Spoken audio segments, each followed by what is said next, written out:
The Battle of Al-Qadisiyyah, a truly monumental clash in the early Middle Ages, saw approximately 30,000 lives lost on each side in a mere 4 days. In the year 633, the burgeoning Islamic Arab Caliphate initiated a war with Persia, a vast territory encompassing modern-day Iran and Iraq. At that time, Persia was known as the Sasanian Empire, a name derived from its ruling dynasty, the Sasanian dynasty. This empire was a melting pot of diverse cultures and faiths, with its lands home to a wide array of peoples and religions, ranging from the ancient Zoroastrianism to the syncretic Manichaeism, a fascinating blend of Christian and Buddhist beliefs. It was only after the Sasanian Empire suffered defeat at the hands of the Arabs that Islam began to truly and irrevocably establish itself as a dominant force within Persia. Indeed, the Battle of Al-Qadisiyyah marked a pivotal moment in the Arab conquest of Persia. Taking place in 636, it essentially sealed the fate of the once mighty Sasanian Empire. At Al-Qadisiyyah, the Arab forces decisively defeated what was considered the empire's best and most experienced army, then under the command of the esteemed General Rostam, effectively wiping them out.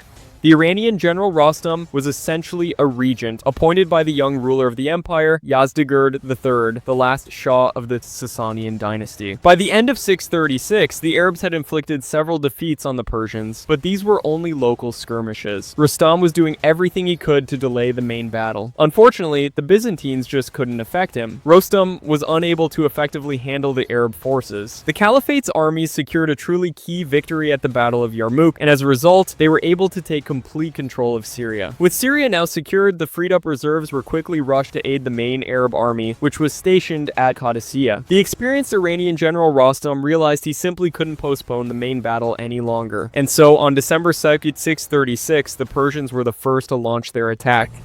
Rustam decided to use war elephants as his main strike force, and indeed the sight of these huge, terrifying animals with archer towers on their backs initially shocked the Arab cavalry. The ponies, frightened by the smell and sight of the huge animals, recoiled, crushing the ranks, and those who remained, the infantry of the Arab Caliphate, were crushed by a hail of arrows. Despite suffering heavy losses, the Caliphate's troops bravely held their ground, refusing to yield. Recognizing the threat posed by the war elephants, Arab commanders meticulously devised new tactics to effectively counter them. They utilized highly mobile light infantry to slash at the strap's security. The archer towers, while simultaneously showering the massive beast with a relentless barrage of arrows and spears, specifically targeting their vulnerable weak spots in a coordinated assault. The next day, 10,000 reinforcements arrived from Syria. Even with that support, the Caliphate's army was still outnumbered. The Arabs' new victory wasn't just about numbers. They fought with skill and cunning. The trick they used was absolutely devastating, a real game changer. Initially, it even fooled some of the Arab soldiers who genuinely believed reinforcements had finally arrived to help them. The enemy forces were completely demoralized by the seemingly endless waves of troops. The fourth day of battle proved to be decisive. The Arabs managed to break through the Persian defenses and launched a direct attack on the commander's headquarters. In the chaos, General Rustam was killed. News of the commander's death didn't immediately reach all Persian troops, so fighting continued briefly, but when they learned of his demise, they retreated in disarray and panic ensued. On the final day, the Persians lost even more men trying to cross the canal during the retreat than in the entire battle. It was a complete rout. All in all, the Persians suffered devastating losses, with over half of their 40,000 troops lost at the battle. As a symbol of their triumph, the Arabs seized the Sasanian Empire's flag, the Dirafash Kaviani, a royal standard crafted from exquisite leopard skins and adorned with precious jewels. Umar ibn al-Khattab was the father-in-law and closest companion of the Islamic prophet Muhammad. He ruled the Arab Caliphate for 10 years, during which the Islamization of Persia and the Middle East began in earnest, largely thanks to the Arab victory at the Battle of Al-Qadisiyyah. Incredibly, the exact location of this pivotal battle in Islamic history wasn't pinpointed until 2024, thanks to the analysis of deep-seated sources. He classified Cold War-era US spy satellite images. A team of archaeologists from Durham University in England concluded that the battle took place 20 miles south of Kufa in central modern-day Iraq. They specifically mentioned a defensive wall extending from Qadisiyah. Analyzing satellite images, scientists identified terrain resembling an artificial structure, strongly suggesting the presence of this very wall, carefully built as a defensive fortification.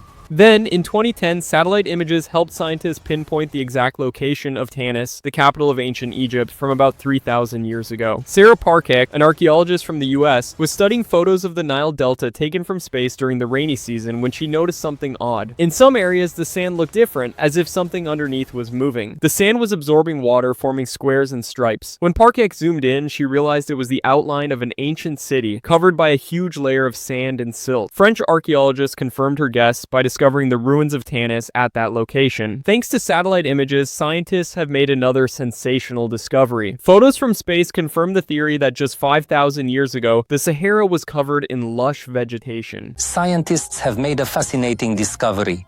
They've determined that this arid landscape was once a thriving, fertile region, teeming with life and crisscrossed by numerous rivers and waterways. However, climate change led to the drying up of water bodies, turning the flourishing land into a scorched desert. Space technology possesses the remarkable ability to uncover even the most well-hidden secrets, revealing things we never thought possible. Just recently, in 2024, NASA researchers made an incredible discovery. They stumbled upon a vast network of abandoned tunnels hidden deep beneath Greenland's icy surface, utilizing advanced ground-penetrating radar. These mysterious catacombs turned out to be the forgotten remains of an ambitious underground city. It was secretly constructed by the US military way back in the late 50s as an integral part of the top secret and highly classified Ice Worm project. Even included missile silos, ready to launch nuclear rockets if World War III ever broke out.